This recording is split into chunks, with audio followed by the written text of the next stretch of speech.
আসসালামু আলাইকুম ভিউয়ার্স। আজকে আপনাদের সামনে কাঁচা আমের ভর্তা নিয়ে হাজির হলাম।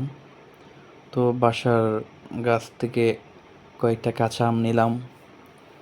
নেওয়ার পর আমরা সকল কাজিনরা মিলে এটাকে ভালো করে ধুয়ে পরিষ্কার করে একদম ক্লিন করলাম। এরপর এটা আমার আর কাজিন এসে একটু ছোটো ছোটো করে কাটতে লাগলো।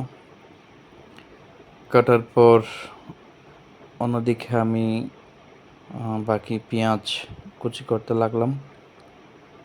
পেঁয়াজগুলো ছোটো ছোটো করে কেটে এক জায়গায় রাখলাম।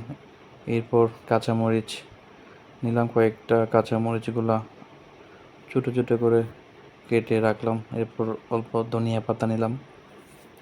ধনিয়া পাতা কুচি করার পর নিলাম টমেটো। এই যে টমেটোগুলো ছোটো ছোটো করে একসাথে রাখলাম। রাখার পর সবগুলো একসাথে করে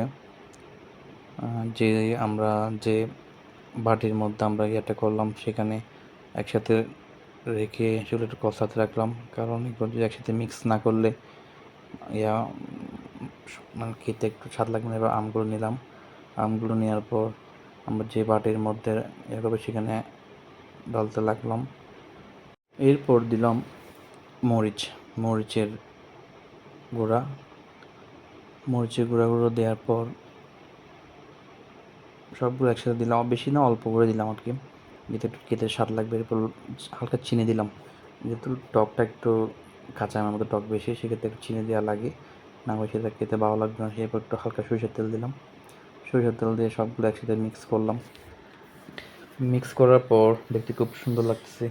এরপর সবাই মিলে আমার কাজিন টেস্ট করতেছে কীরকম হয়েছে, খুব সুন্দর বলতেছে। এরপর সবাই মিলে একসাথে সবাই খাওয়ার পর একদম মানে খুব শেষ পর্যায়ে একটু পানিগুলো বের হয়েছে, এগুলো খাওয়ার জন্য সবাই একদম মানে হাতাহাতি। এক পর্যায়ে আমার কাজিন একটা নিয়ে বাটি সহ খেয়ে ফেলার অবস্থা। তো আশা করি আপনারা জানাবেন কেমন হলো কমেন্টে। ভালো থাকবেন, সুস্থ থাকবেন। আসসালামু আলাইকুম।